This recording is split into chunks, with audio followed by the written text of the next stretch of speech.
Hi, good afternoon.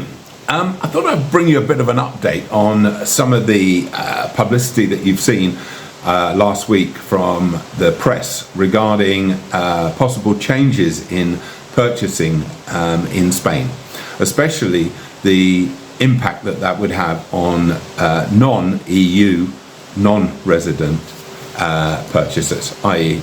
the British, American and any other nation that is outside of the EU. And during his three and a half hour speech, he mentioned 12 measures that he would like to bring into play.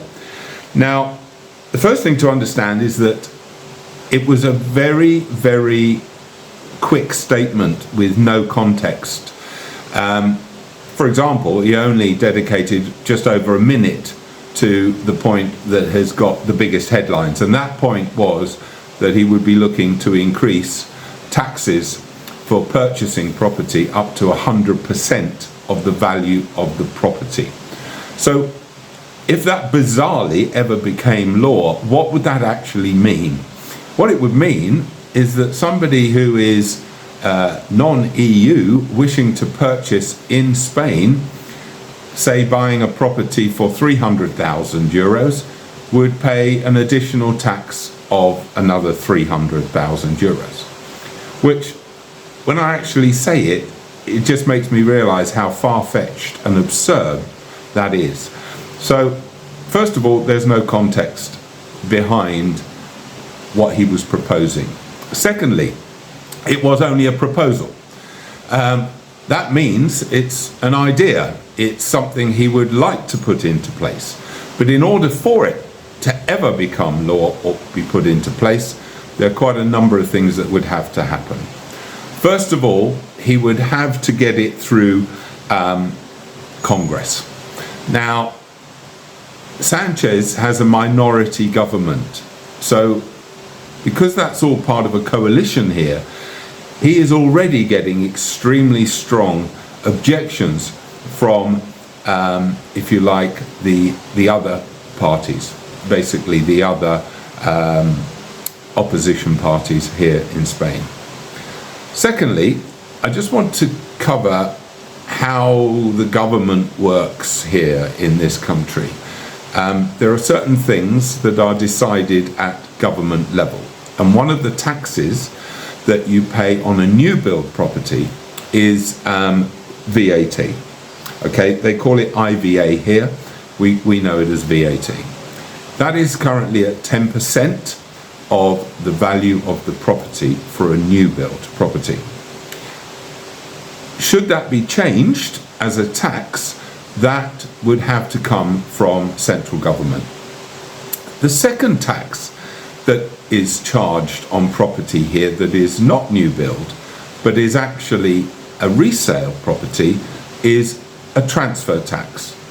That transfer tax in the Costa del Sol is currently 7%. Now, I mention Costa del Sol because other parts of Spain have different taxes because they are decided at regional government level.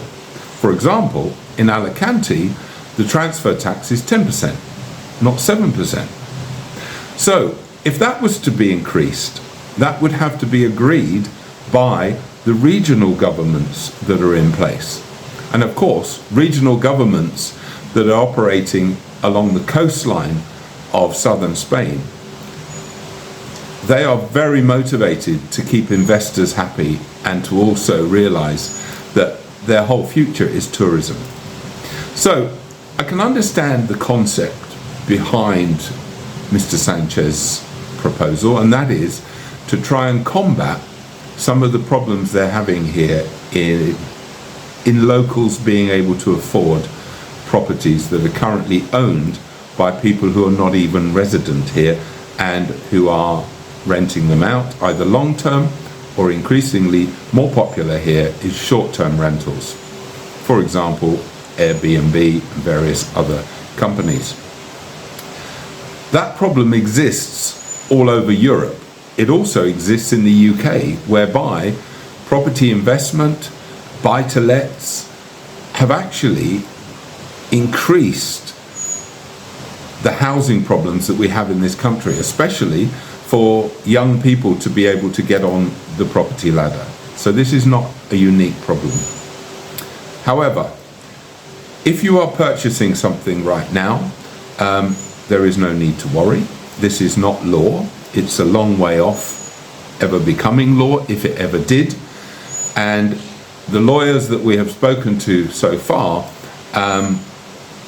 well, 4 of them gave me very, very precise answers, which I'm sharing with you, and the 5th one just laughed and just said there's no way on earth that that will ever happen.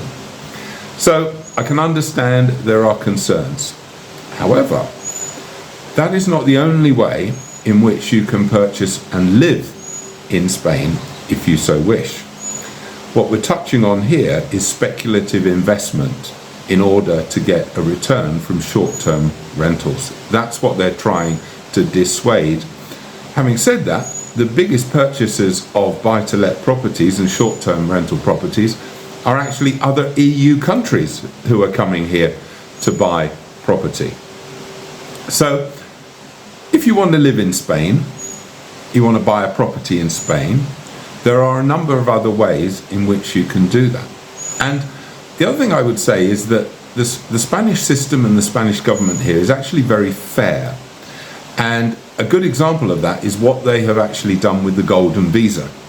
The golden visa was being abolished, but rather than just stop it on the 31st of December, what they have done is said that anybody who is applying or wishes to apply for a golden visa, as long as they have their golden visa application in by the 3rd of April, it will be considered the same as all other applications previously.